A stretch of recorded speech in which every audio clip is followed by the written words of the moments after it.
c'est quelque chose qui est aussi intéressant. Parce que l'espace, c'est loin, mais ça nous apporte beaucoup dans le domaine des communications radio.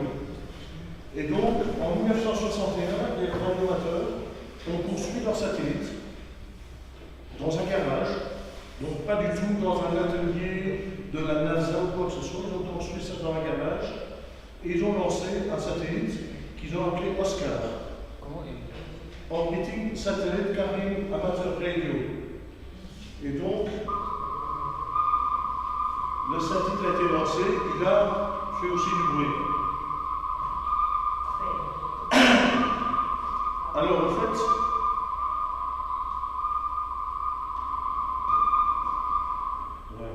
voilà, donc au fait, ce satellite, il a été fabriqué par des radioamateurs, mais c'est clair qu'il a été lancé par la NASA. Donc, à bord d'une fusée de NASA, pourquoi? Parce que à ce moment-là, les radioamateurs sont des amateurs de radio, donc l'électronique ils connaissent, mais pas tout ce qu'il faut pour faire des fusées à poudre, des fusées à l'hydrogène et tout ça. Et maintenant? Donc, aujourd'hui encore, les lancements sont soit les opérateurs d'État, ou il y a certains sociétés privées aussi qui lancent des satellites. Pour vous donner une idée, le satellite pesait déjà 4,5 kg et il a fonctionné à peu près pendant 3 semaines. Mais c'était un succès parce que c'était le premier satellite amateur. En fait, ce qu'il y a, c'est qu'au début, les fusées, quand on lance une fusée, on fait d'abord beaucoup de fusées sans mettre de satellite dedans. Pourquoi? Parce qu'il a une chance sur 2 d'exploser. Donc, évidemment, quelqu'un qui dirait, moi j'ai payé 1 million, ou 10 millions, ou 100 millions pour mon satellite, je n'ai pas envie qu'il explose. Et à ce moment-là, il y a moyen pour des satellites expérimentaux d'aller gratuitement à bord, mais avec un risque qu'il explose. Alors, Oscar 1 a été lancé en 61. Il y a donc plus de 20 pays dans le monde, on a su le recevoir. Donc c'est très bien. Et même pas 1 an après, c'était à peu près 7 mois après, on a lancé le 2e satellite amateur, Oscar 2. Lui, il a duré aussi 18 jours à peu près. Évidemment, les radioamateurs ne se sont pas arrêtés là. Ils ont construit Oscar 3, Oscar 4, Oscar 5, Oscar 6. J'ai vu quelque part un petit. Où est-ce qu'on voit la vie? Voilà. J'ai fait peut-être un petit graphique, vous pouvez le voir tout à l'heure. Comme je dis, 57, il y a eu un satellite, suivi de Oscar 1, Oscar 2, Oscar 3, etc. Et maintenant, il y a pas mal de satellites. Il y a une centaine de satellites radioamateurs qui ont été lancés.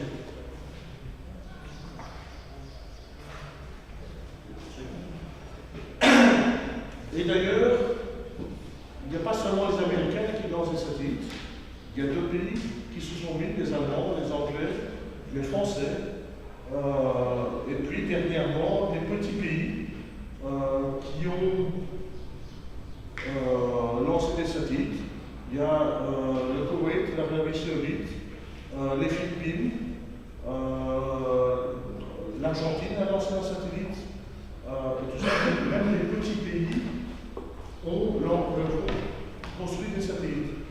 Aussi, le choix de pays qui lancent des satellites, donc qui ont des fusées, c'est un grand pays, puisqu'il y a l'URSS, la France, le Japon, l'Inde, la Chine, la Corée, l'Iran. Tous ces pays-là ont des capacités pour lancer des satellites. Et alors, pour la petite histoire, Oscar 7, qui a été lancé en 1974, aujourd'hui fonctionne toujours. Donc, il a, faites le calcul, 39 ans. Et il fonctionne toujours. On sait toujours travailler avec. Il n'y a pas aucun satellite commercial fait par la NASA ou pour les grandes entreprises comme Hughes ou TRW qui ont un satellite aujourd'hui qui fonctionne depuis autant de temps. Alors pourquoi les radioamateurs s'intéressent aux satellites?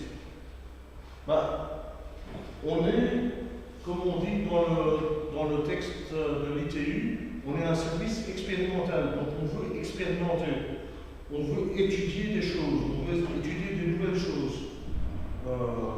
Évidemment, on s'est spécialisé dans le domaine des télécommunications, mais on est tout le temps en train d'essayer de nouvelles choses. Pour ça, l'espace, c'est une plateforme qui nous permet d'essayer des choses innovantes. L'éducation, pourquoi? Parce que construire un satellite, c'est quelque chose qui, nous apprend beaucoup, mais permet de travailler et d'étudier aussi d'un niveau académique les aspects télécommunication et construction de satellites. On va en parler tout à l'heure, mais ça, c'est quelque chose que moi je vais transformer en satellite. Et finalement, un satellite, c'est quelque chose qui peut servir comme relais de télécommunication.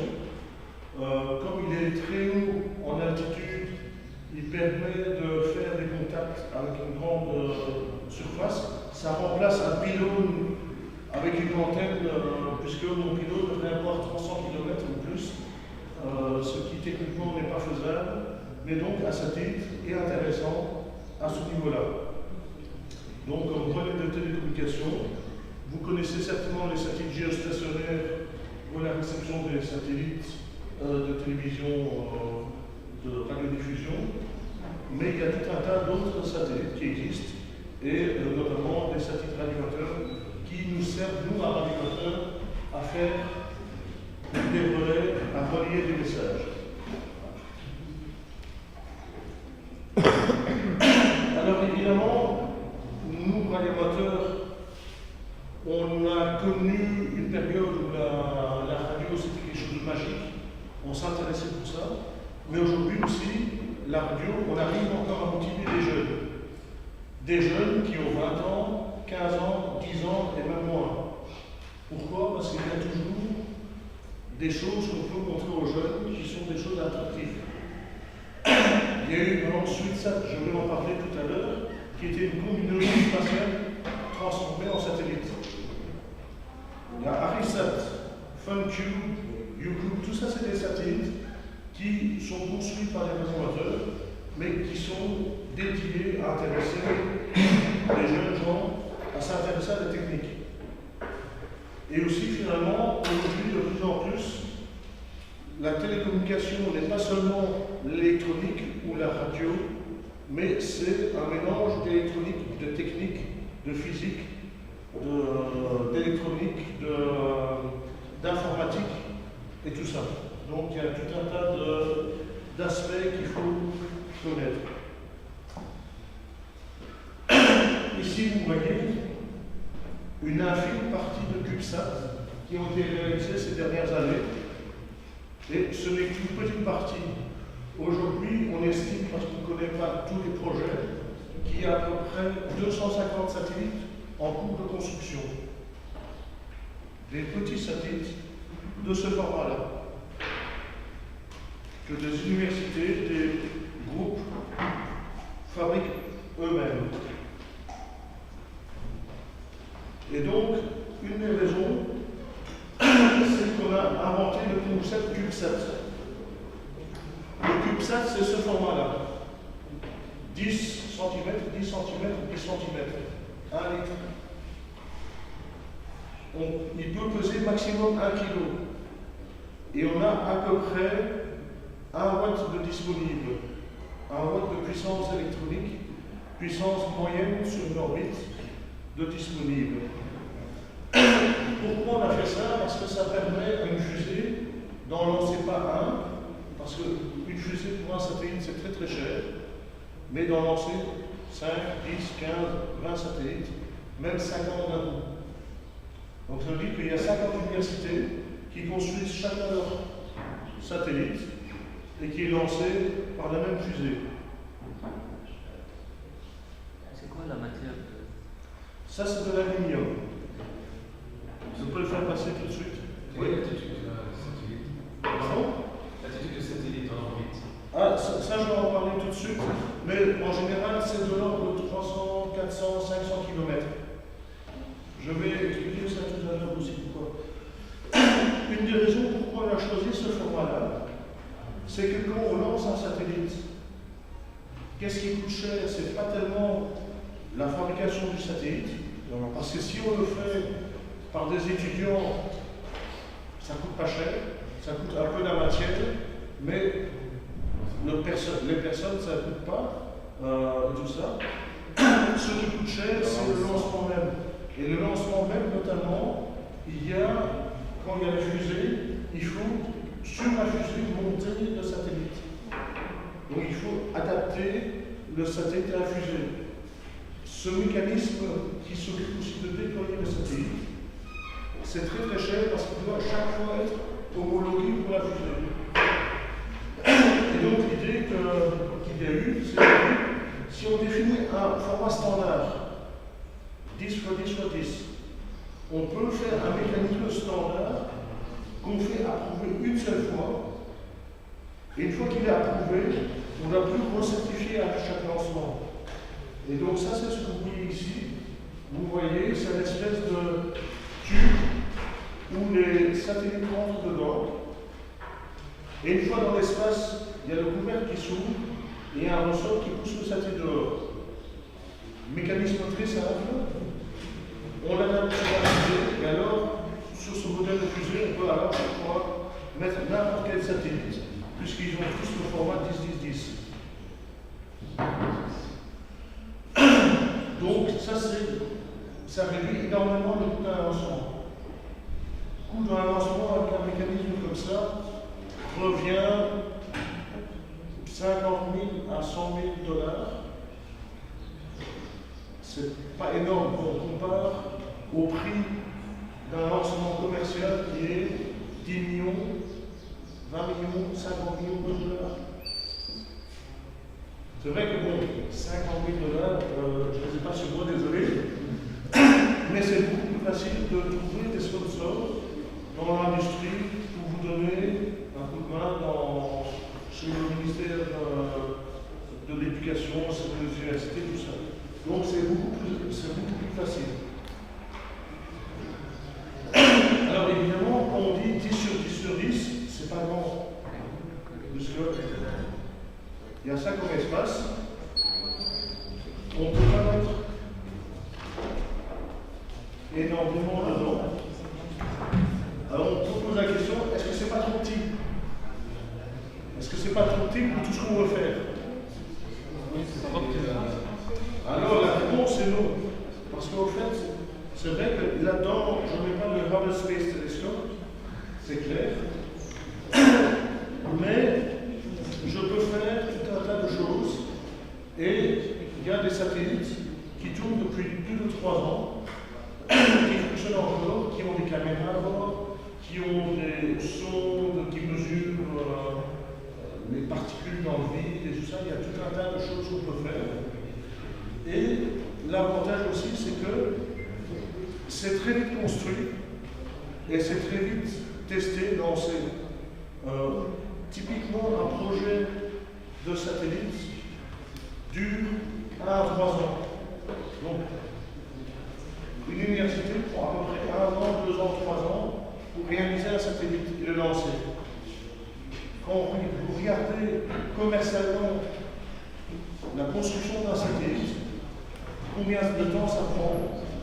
Ça peut durer beaucoup plus, ça peut durer 5 ans, 6 ans, 7 ans pour le construire. Et si vraiment on veut aller beaucoup plus vite, il y a moyen. Alors, je vais vous montrer 2-3 exemples de satellites qui ont été construits. Oufti 1, c'est un satellite que fait l'université de Liège. Liège, c'est une petite ville en Belgique. Ils ont fait un satellite. Ils sont en train de le finaliser. Et donc, c'est un satellite qu'ils ont fait, qu'ils veulent lancer fin d'année. Alors, c'est un projet académique. Et l'objectif principal, c'est pas d'avoir un satellite qui fasse bip. L'objectif principal, c'est de donner l'opportunité à des étudiants comme vous de réaliser un travail universitaire, un travail de fin d'études. Donc là-dedans, il y a, comme ça, plusieurs écoles. Il y a des post-doctorants, il y a des gradués, il y a des différents types de brevets. Et donc, là-dedans, le but, c'est d'abord de permettre aux étudiants de faire un travail dessus. Techniquement, qu'est-ce qu'il y a dedans? Il y a un relais DSTAR. DSTAR, c'est un relais de communication avec de la voie numérique. Il y a aussi le module EPS, donc la gestion de l'énergie, donc la charge, décharge des batteries avec les panneaux solaires, tout ça, qui est un EPS expérimental. Ils ont reçu un fabricant des panneaux solaires qui doivent certifier dans l'espace. Donc le fabricant veut savoir si les panneaux solaires dans l'espace fonctionnent bien. Donc le sponsor le... Et donc ils ont donné des panneaux solaires gratuitement.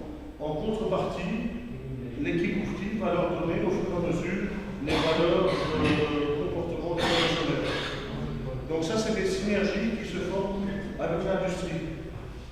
Ils ont conçu aussi leur propre OBC, On-Board Computer, donc l'ordinateur qui gère tout à l'intérieur.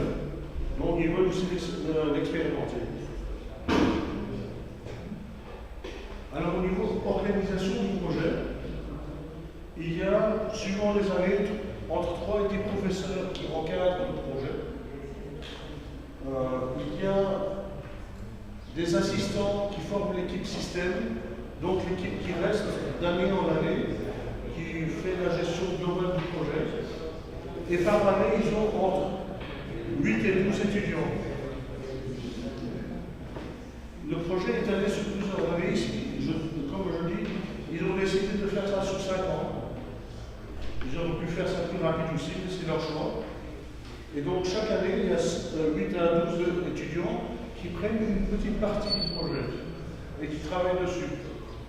Et alors très important, c'est collaboration avec l'industrie, puisque l'industrie aérospatiale est aussi demandeur de collaborer avec l'université pour tester par exemple des panneaux solaires, pour tester l'EPS, des choses comme ça. Et aussi, l'université collabore avec les animateurs. Pourquoi? Parce que les étudiants, au départ, ils ont eu des cours théoriques au tableau ici, les formules et tout ça, mais ils n'ont pas d'expérience pratique. Les réanimateurs sont justement des gens qui ont beaucoup d'expérience pratique. Et donc, on les aide à réaliser quelque chose de concret. Et parfois, il ne faut pas faire des formules scientifiques, parfois un chewing-gum et ça colle aussi. Voilà. Alors, ce qu'il y a, c'est que l'université, le projet, ils ont défini l'objectif en phases. Ils ont fait plusieurs phases. Et donc, le premier objectif, c'est d'étudier les différents modules et d'en faire des thèses de doctorat ou des travaux de fin d'études.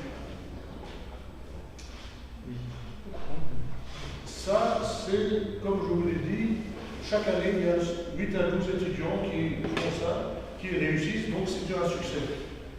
Le satellite n'a encore jamais volé. Mais ils ont déjà un succès. La deuxième chose, c'est qu'évidemment, ils sont en cours de réalisation du satellite. Donc ils sont en train de faire et de faire tous les tests de validation. Tests thermiques, tests de vibration, tests à vide et tout ça. Donc tout un tas de tests. Et une fois qu'on dit que votre satellite est bon, c'est déjà un succès aussi. Le troisième objectif, évidemment, c'est de le lancer.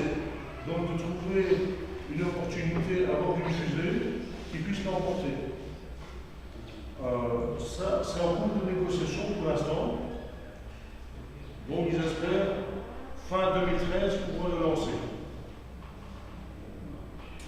Évidemment, une fois qu'il est lancé, ils espèrent pouvoir décoder les premiers signaux. Et ça, c'est, je dirais, un des moments les plus magiques dans tout le lancement du satellite. On a sur la télé le lancement du site de lancement où la fusée est partie. On sait qu'à peu près 1h30 après, la fusée est en orbite et commence à lancer à pousser dans l'espace les CubeSats. Et ils sont tous là, sur leurs émetteurs, en train d'écouter. Est-ce qu'on l'entend? Et comme c'est sur les fréquences radioamateurs, il y a beaucoup de radioamateurs qui participent. Et c'est alors le premier qui l'entend. Je l'entends, je l'ai entendu, je suis le premier, du coup. Et donc ça, c'est quelque chose vraiment de sensationnel, c'est de dire, voilà, il fonctionne. Et alors les premiers signaux, on les entend. On a la première télémétrie, donc les informations sur l'état de santé du satellite, la tension de batterie, les panneaux solaires, tout ça. Et une fois qu'on voit que tout est bien, c'est bien. Après ça, évidemment, on a construit le satellite pour mesurer pendant, admettons, 3 mois, les panneaux solaires. Donc, la collecte des mesures scientifiques et techniques qu'on peut avoir sur la durée de vie que vous voulez. Et donc, si on réussit à tenir 3 mois avec ça, c'est encore une étape de franchie. Et la dernière étape, évidemment, c'est que s'il fonctionne au-delà de nos espérances. Parce que parfois, il fonctionne encore des années après. La preuve, Oscar 7 fonctionne aujourd'hui toujours encore. Et donc, quand on fait un projet de satellite, c'est important de dire, pas de viser trop, de dire notre unique objectif, c'est qu'il soit là où il fasse bip, mais d'y aller progressivement. Et même si à un certain moment, ça n'avance plus, pourquoi? Parce que la fusée a explosé, parce qu'on n'a pas eu de lancement, tout ça, mais on a déjà réussi quelque chose. Et donc ça, c'est important. Évidemment, il y a dans un projet comme ça beaucoup de challenges.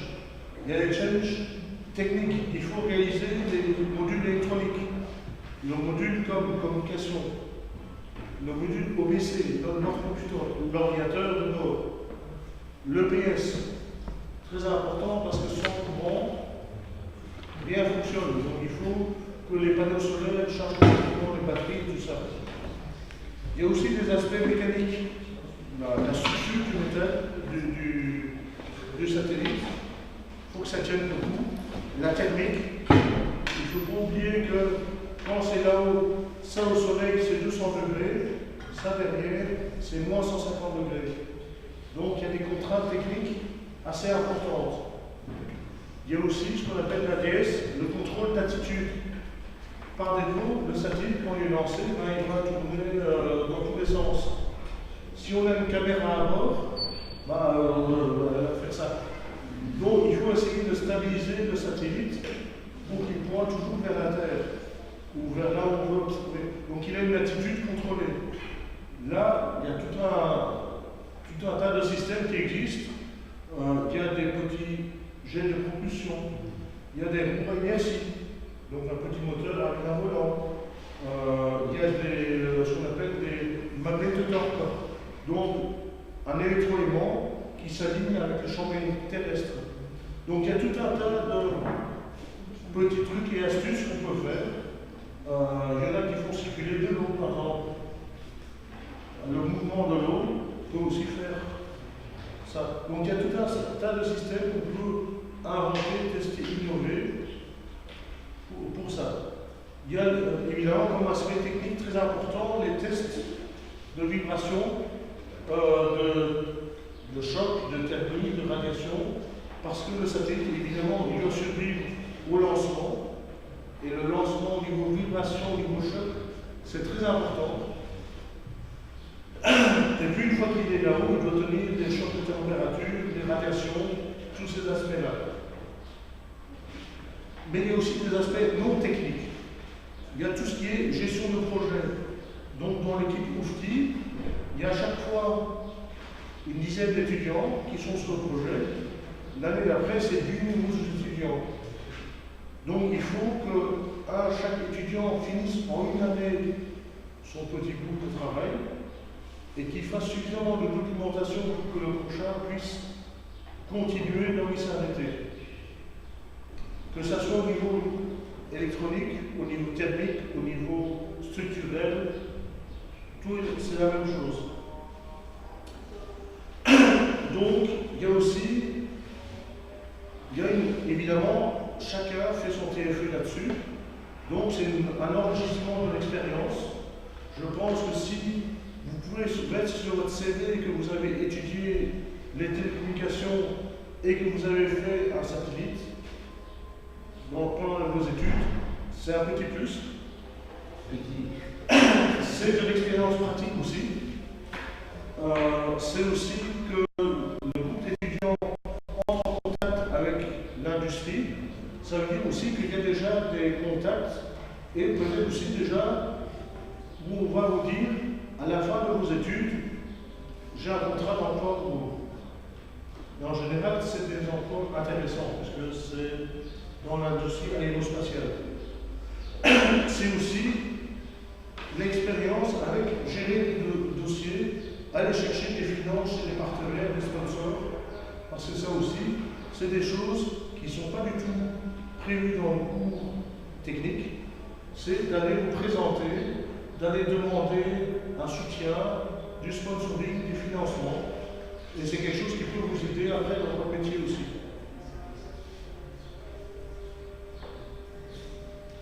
Donc à ce jour, évidemment, si on ferait un bilan du projet, ben, ils ont déjà plus de 25 ingénieurs qui ont fait leur thèse là-dessus. Donc ça c'est déjà une chose. Ils ont fait un tas de publications, puisque ceux qu'ils ont écrits, ils ont fait des publications dans des journaux, sur des sites, sur différentes revues spécialisées. Donc c'est aussi quelque chose qui a une certaine valeur pour les étudiants. Si vous avez à publier quelque chose dans IEEE ou des choses comme ça, ça laisse des traces pour votre carrière. Aussi, le groupe va régulièrement faire des présentations dans différents pays, dans des consortiums, dans des conférences sur des satellites, et il va présenter ce qu'ils ont fait. Et donc, ça aussi, c'est des choses qui sont importantes au niveau académique. Et finalement, il y a un prix que l'État belge a distribué à l'équipe Oufti, qui est le prix Odyssea, justement parce qu'ils ont fait quelque chose d'innovant que personne d'autre n'avait fait en Belgique avant. Au niveau technique, évidemment, ils ont le satellite qui est fini. Ils ont fait ce qu'on appelle le engineering model, donc le modèle qui sert à tout tester, valider les fonctionnalités. Ils sont en train de finir maintenant le functional model, c'est le modèle qui va finalement voler.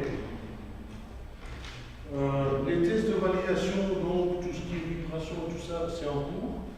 Mais comme ils n'ont pas encore de lancement prévu, ils savent pas encore sur quelle fusée et donc selon quels critères il faut tester.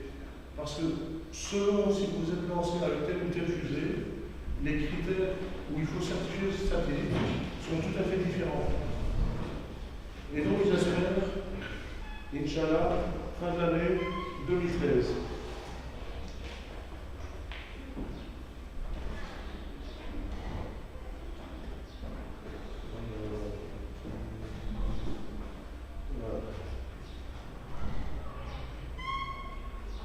Alors, le prochain satellite que je vais parler,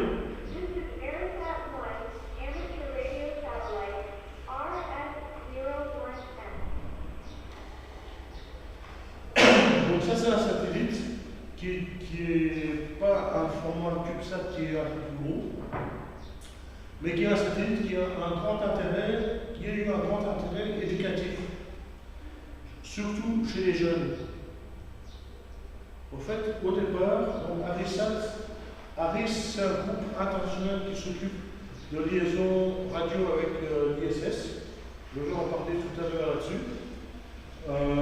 Et donc, ce groupe-là a décidé de faire un satellite dans une combinaison spatiale russe obsolète. Et donc, ce satellite, il avait plusieurs missions aussi. Il y avait une partie scientifique, l'université de Koursk voulait mesurer le nombre de particules qu'il y a dans l'eau d'atmosphère, entre 300 et 100 km, quelque chose qui est très mal étudié aujourd'hui. Donc ils ont dit on veut mesurer ça. Les évaluateurs ont dit nous on veut que ce satellite serve comme relais de communication. Donc si ça c'est la Terre et que le satellite est là, ça permet à une station ici de communiquer avec une station là. Donc qui porte beaucoup plus loin que l'horizon traditionnel qu'on connaît avec les ondes radio. Et aussi, ce qui est très important pour nous aussi, c'est d'essayer de motiver les jeunes, et les très jeunes même, à s'intéresser à la technique, à s'intéresser au satellite, à s'intéresser à la radio. Parce que les jeunes aujourd'hui sont les étudiants de demain et les ingénieurs d'après-demain.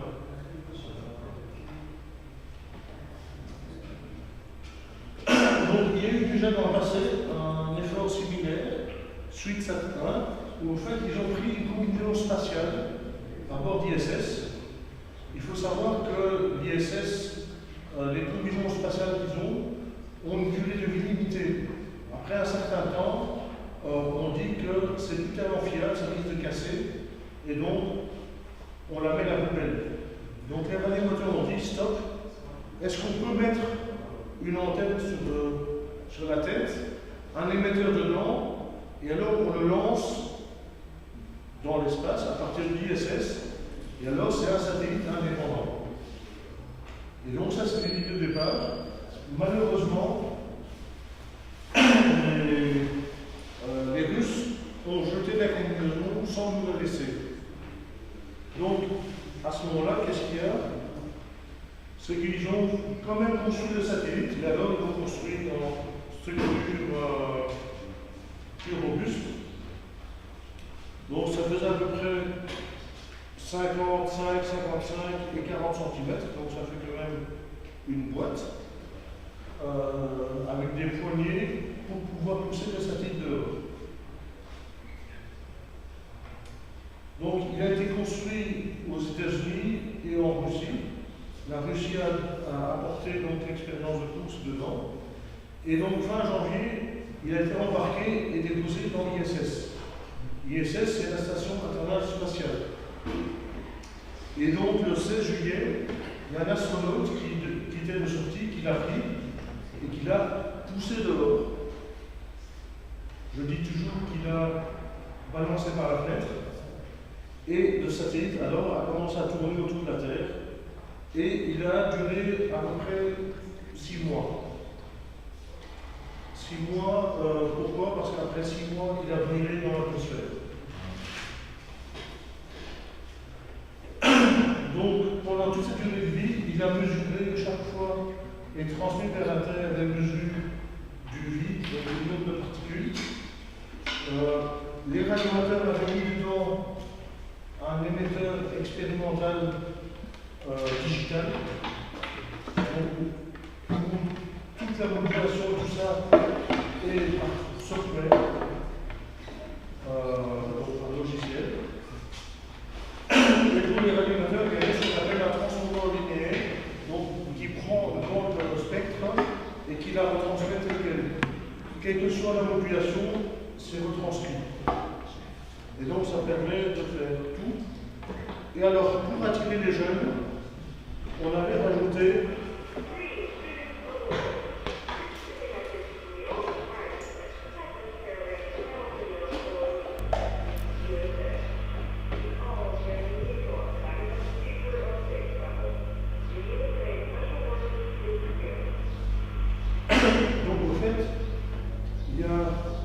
une trentaine d'écoles qui ont participé, qui ont enregistré un message des écoliers. Ces messages ont été diffusés à tout le rôle à partir du satellite. Et donc, dans les écoles, on pouvait écouter ces messages-là. Et il y avait un petit concours parce qu'il y avait des mots cachés qu'il fallait reconnaître. Et lorsqu'on envoyait j'ai entendu tel mot, on recevait un beau diplôme en disant bravo, vous avez bien réussi cette énigme. Donc il y avait aussi des caméras qui diffusaient des images de la Terre, de l'espace, qu'on pouvait recevoir. Et donc aussi il y avait eu un effort pour demander à des radioamateurs dans le monde entier de recevoir les données et de les centraliser vers un seul point. Comme ça, chacun recevait un morceau de l'orbite, mais on pouvait recoller tout et avoir toute l'information sur tout l'orbite, durant toute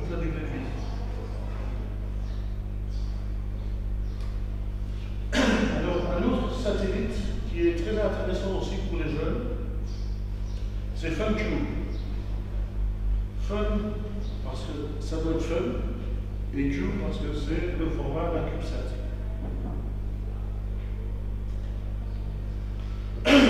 Ce satellite, il est surtout là pour justement attirer les jeunes vers l'intérêt des sciences.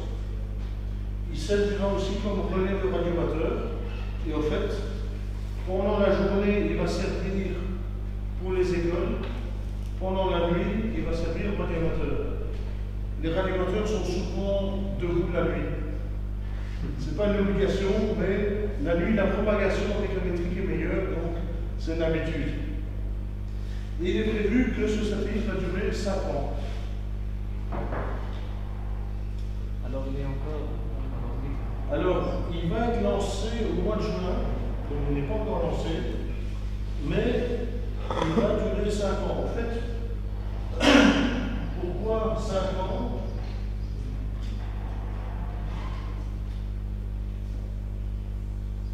Ici, ça c'est la Terre. Le satellite va voler ici, et en fonction de son altitude, il va durer pour moins longtemps. Il faut savoir que s'il est lancé à mettons 100 km d'altitude, il va durer 2-3 jours maximum. S'il est lancé à 300 km d'altitude, il va durer 3 mois, plus ou moins. À 400 km, il va durer déjà de l'ordre de 1 an, 2 ans. À 500 km, il va durer plus ou moins 5 ans. Plus haut on lance, plus ça va durer longtemps. Les satellites qui sont lancés à peu près à 800 km vont durer 25 ans ou plus. Alors pourquoi? Parce que le satellite, si ça serait condition idéale, le satellite devrait tourner à vitam aeternam tout le temps. Mais il y a tout un tas de choses qui le freinent. Il reste encore des particules, ce n'est pas le vide absolu. Il y a encore un peu, il y a les vents solaires, les éruptions, les poussières stellaires, tout ça, qui font qu'il sera freiné. Quand il est freiné, il va baisser. Et évidemment, plus près il est de la Terre, plus cette atmosphère est dense, donc il sera freiné. Il y a ça qui influe. Il y a une autre chose qui influe aussi, c'est que l'orbite, normalement on dit toujours que c'est une ellipse dont le point central, enfin un des points focaux, c'est la Terre, tout ça, donc ça c'est les lois de Kepler. Mais le problème c'est que la Terre n'est pas un point de gravité idéal, c'est un peu comme ça. Aussi, il y a l'influence de la Lune, du Soleil, de Jupiter, de Mars, des astéroïdes qui passent, d'autres satellites qui font que ce n'est pas un miroir, c'est plutôt comme certaines routes. C'est pas toujours très lisse. Et donc tout ça, ça fait que l'orbite ne va pas durer une infinité, il va dégrader. Et à un moment où quand il arrive à 100 km, 90 km, il sera dans une certaine urgence qui va brûler et il va avoir une petite étoile filante dans le ciel. Alors que les CubeSats finissent par brûler. Oui, tous les CubeSats finissent par brûler.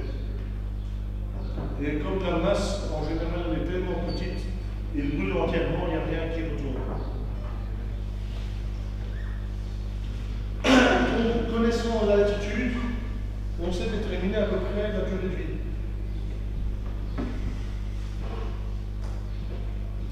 Alors évidemment, qu'est-ce qui était à bord pour motiver les jeunes? Eh bien, il y a ce qu'on appelle les message fitters. C'est un peu comme les SMS. Donc, c'est des messages qu'on peut envoyer du sol vers le satellite et qui seront envoyés par le satellite vers le sol. C'est des petits messages textuels. Alors, il y a aussi ce qu'on appelle la télémétrie, donc la mesure à distance de toutes température, tension, batterie, courant de charge, courant de décharge, panneau solaire, enfin toutes ces informations-là sont envoyées et donnent une information sur l'état du satellite. Donc ça c'est important pour l'équipe technique au sol, mais ça peut être aussi intéressant pour les jeunes pour expliquer que le satellite il est éclairé de ce côté-là, on le voit parce que ce panneau solaire charge et l'autre ne charge pas. On peut suivre le satellite sur Internet. Donc ça veut dire qu'on pourrait pas seulement entendre le satellite, mais aussi centraliser les informations et sur Internet avoir l'état, même si pour le moment il n'est pas visible de ce côté-ci de la Terre. Et alors il y a une expérience de l'esprit qui est simplement, il y a deux surfaces, une surface noire et une surface blanche, et on mesure la température des deux en fonction du rayonnement. Donc quand il y a le soleil qui touche la surface blanche, ça réfléchit pour ça chauffe moins que la surface noire. Petite expérience de physique toute simple, mais où un professeur peut dans un cours expliquer ça et dire voilà, regardez, on peut mesurer ça même dans l'espace céleste. Et à ce moment-là, c'est un cours de science qui utilise un satellite comme appareil de mesure. Pour les radiomètres, j'en ai dit, je l'ai déjà dit, il y a un transpondeur linéaire, donc qui permet de relier les messages indépendamment du mode. Donc, qu'on fasse de la FM, de la SSB, de la transmission de données, transmission d'images, tout ça peut être relayé sans problème. Et ça permet aussi de faire plusieurs contacts simultanés. Donc il peut y avoir plusieurs conversations simultanément tant que ça rentre dans la bande passante du transpondeur. Alors, le but évidemment, c'est de faire un satellite simple et robuste. Simple, parce que c'est plus facile.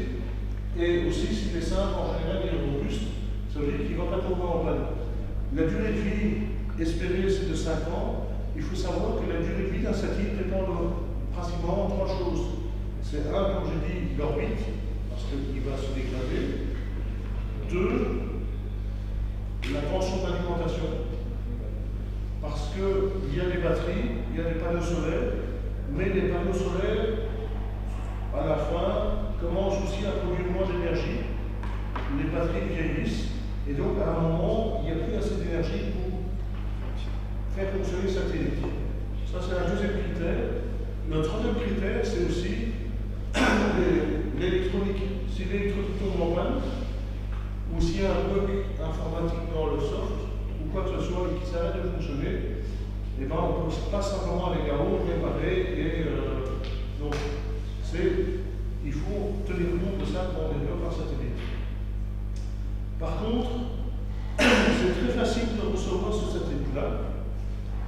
Même déjà avec une antenne portable, ça dans la petite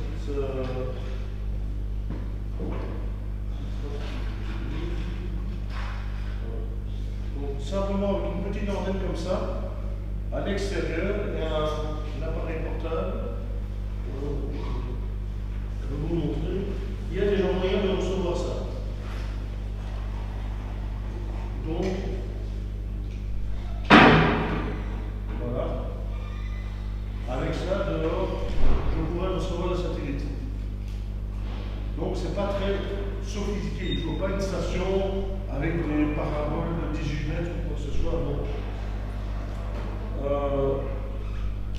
Deuxième solution, c'est avec un PC et ce qu'on appelle un function dongle. Là-dedans, il y a, ça se branche en USB, un récepteur complet, on branche une antenne, et là-dedans, il y a tout ce qu'il faut, tout ce logiciel dans le PC, pour recevoir et décoder le satellite. Quel satellite? C'est une carte satellite? C'est similaire à un récepteur satellite de réception satellite. C'est pas tout à fait ça, mais bon. Il y a des cartes satellites pour les ordinateurs. Est-ce que Ouais. c'est On peut utiliser aussi des cartes de réception satellite pour PC. Ça fonctionne aussi. Et donc, on peut facilement recevoir ce satellite-là. Si on veut un peu améliorer la solution, il existe des antennes directives, donc on peut suivre le satellite, mais on peut simplement pointer comme ça, à peu près, on sait qu'il est à peu près là, donc on pointe, on le reçoit. Et donc, ça c'est très facile. C'est très facile et ça ne coûte pas tellement cher. Alors, FunTube, évidemment, donc on ne sait pas s'arrêter ça. Là, ils ont un autre FunTube en préparation. Et le tout s'intègre dans un projet qui s'appelle YouTube. Comme c'est un projet anglais, le gouvernement anglais essaie de pousser. Désolé, mais on va avancer tout de suite. Donc le gouvernement favorise les ingénieurs et les étudiants et tout ça à faire ça. Donc ils ont tout un tas de programmes gouvernementaux pour aider les